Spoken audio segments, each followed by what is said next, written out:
Hurricane Sandy caused $70 billion in damage in the U.S., with 24 states impacted by the storm and at least $315 million in the Caribbean, making it the second costliest weather disaster in American history behind Hurricane Katrina, according to the National Oceanic and Atmospheric Administration.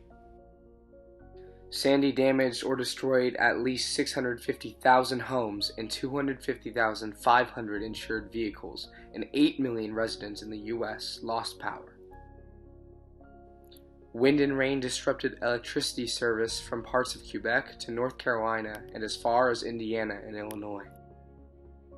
More than 300,000 business properties were also affected, according to a report from global reinsurance firm Aon Benfield.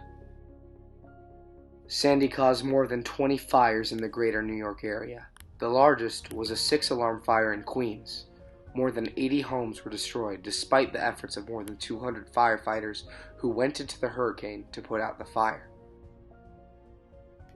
Multiple forms of transportation were shut down during the storm, and some were not reopened long after Sandy had passed. This meant a significant loss of profit for the train and subway systems and taxi services. Although the damage outside of the United States was not as drastic, Hurricane Sandy still had an effect on other parts of the world, specifically the Caribbean. The storm did not directly hit Haiti, but it brought several days of drenching rains, causing rivers to overrun their banks across much of southern Haiti. Officials say as much as 70% of crops were destroyed in some areas. In Jamaica, flood waters and winds flattened farms, destroyed 71 houses, and severely damaged 348 more.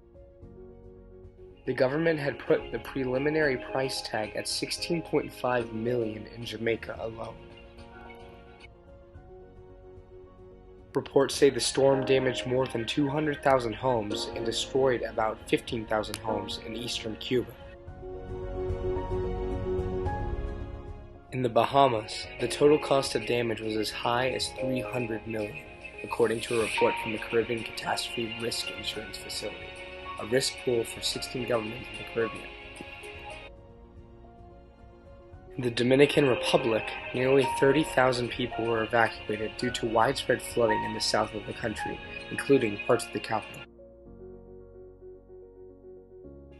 And in the U.S. island territory of Puerto Rico, heavy rains caused flooding on the island, sweeping away much of a small southern town.